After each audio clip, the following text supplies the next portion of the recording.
Hello everyone, I'm Russell. And I'm Richard.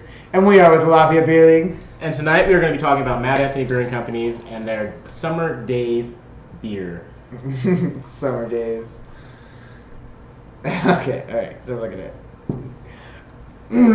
This summer has definitely been a daze, hasn't it? Okay, alright. He had to put that in there because he's old. Anyways, Mad Anthony Brew Company was started in 1998 by two friends, Todd Grantham, and Blaine Stuckey. When they decided it was time to take their passions on to a more professional and next level brewing company.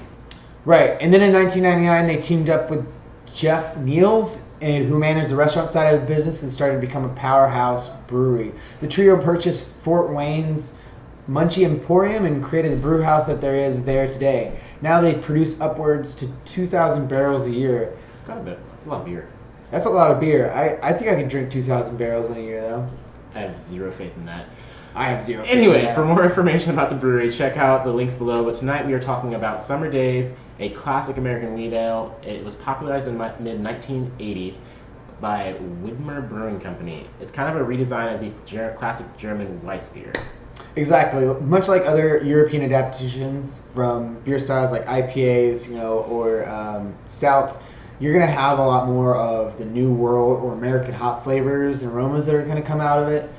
Wheat beers like Summer Daze won't have that phenolic aroma that you're going to see like in those European styles. So it's not focused on the yeast so much as it's focused more on the malt content and the hops. So. Right, and I mean, because this beer only comes in at 5.4 ABVs and only 12 IBUs, it's really drinkable, not super bitter, and we're not expecting it to have a very strong hop profile. It's going to be significantly more balanced towards the malt, even though they do use crystal hops, which give it that spicy and floral aromas that we were kind of looking for when we looked at this beer.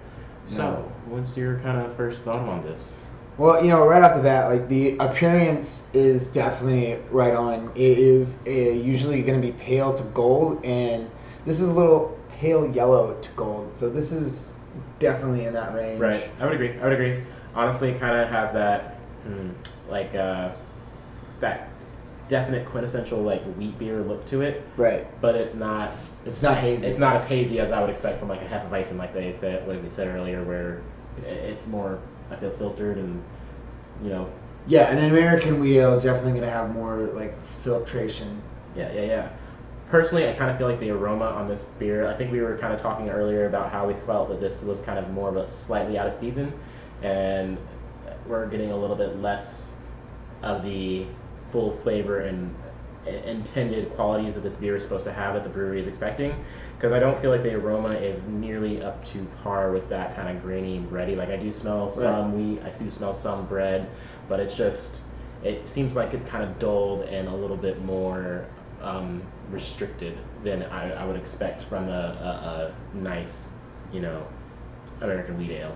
So I think that's no fault of the brewery. I think that's just because of the age, because this is a summer beer and we are getting towards the end of summer. So I think that's kind of affecting that sort of thing. Although after we discussed that, I kind of looked more into the ratings and reviews on Beer Advocate, and I saw that a lot of people kind of already mentioned that this is doesn't have a lot of flavor to it. It's a lot more basic.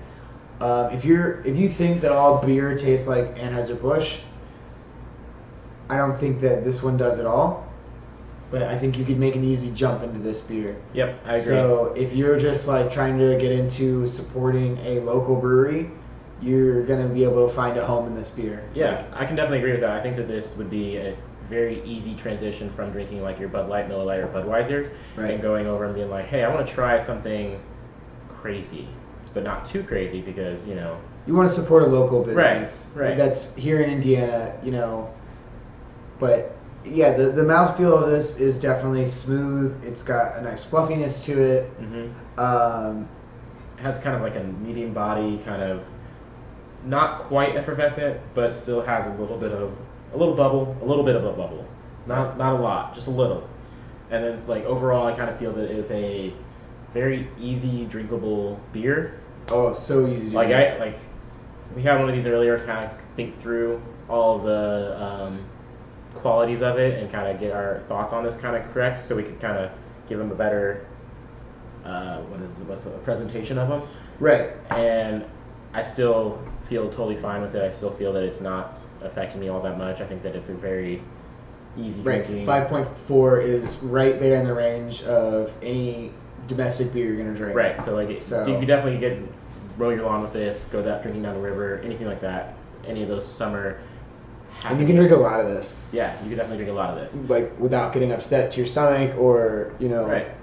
And they even talk about it themselves. They're like, this is a delicious golden nectar brewed with a hypnotic blend of wheat, honey, caramel, malt, and various natural aromatics. This refreshing summer ale is slightly sweet with notes of honey, spice, and citrus. And they talk about how it has 5.4% alcohol by volume, 12 IBUs, and 13 Plato. Proudly handcrafted in Fort Wayne, Indiana.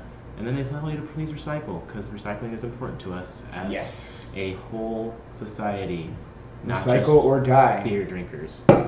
Anyways, you want to talk about a little bit of the can art? Yeah, like can art is definitely one of my favorite things, and I feel like this one kind of is.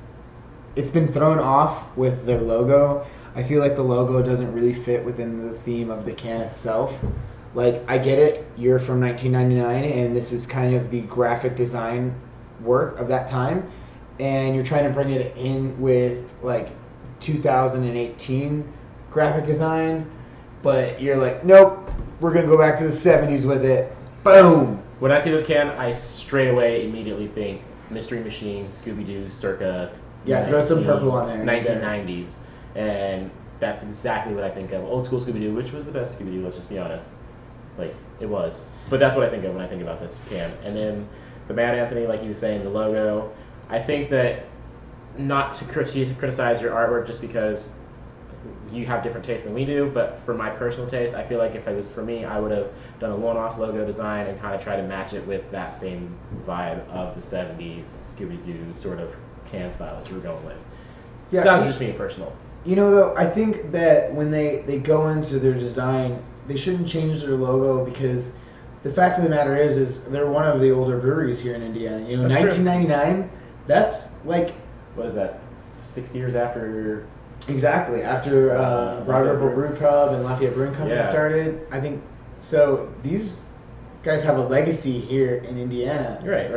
They've went the test of time. So I think them trying to go with this more modern approach to their can art may not actually work with their overall like aesthetic that they're trying to bring. Interesting. And they've got to bring in that, like, we're a classic hometown beer company from Indiana. Right. And I think that would do well for their marketing. This, I get it, summer days, 70s, because summer days. We made a reference earlier, and that we're all making the same reference. And I think they can keep that reference. It's just they need to change the aesthetic of the can more to their own artwork. Values. Yeah, I agree.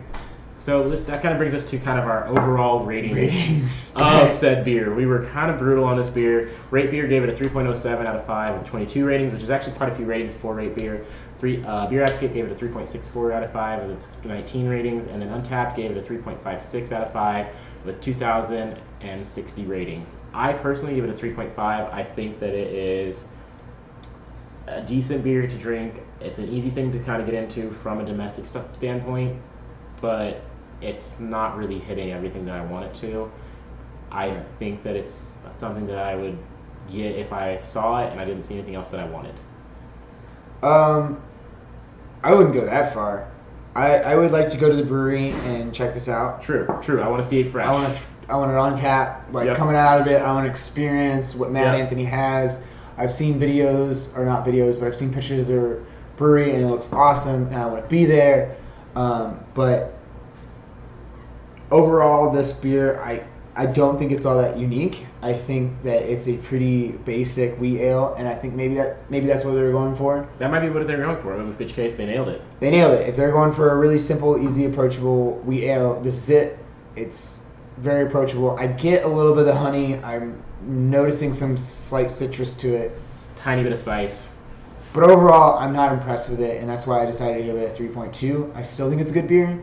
It's just not something that's just like, yeah! Right. And you're also one of those hop heads, though. You love your bitter that is true. Stuff. That is these true. would not really fall super well into your style that you would, classically want to go to. Wheat ales were like my first beers, you know? Right. Like, this is the first beer, like, Blue Moon was that beer that I was like, oh, this is what craft beer is. And I realized, like, oh shit, like, now I'm a jackass drinking Blue Moon over here. Not to bash any Blue Moon drinkers, but, you know, like, they're not craft beer. Right. Like, so that, all in all, brings our score to the 3.39 that the LBL gives it, which is just slightly under Untapped, which honestly is pretty negligible when you're considering, how many scores that they have versus how many we have. I think that it's a pretty negligible difference. Yeah, anyways, you should definitely try this beer though. Definitely try it. Yeah, definitely go out and try it. Go to the brewery, try it at the brewery. Right. Hopefully we'll have a bus trip going up there soon enough, or somewhere we're gonna have a bus trip. It's gonna happen. Yeah, absolutely. Anyways, thank you everyone for watching. Please like, subscribe, and do all the things. Show your love and support for the LBL. Of course, and like always, for more information about the brewery, the beer, anything else that we've referenced or mentioned in the video, all of our references and in places we got the information are linked down below. So please check those out, and like always, keep exploring more beer. Yeah, have a wonderful day.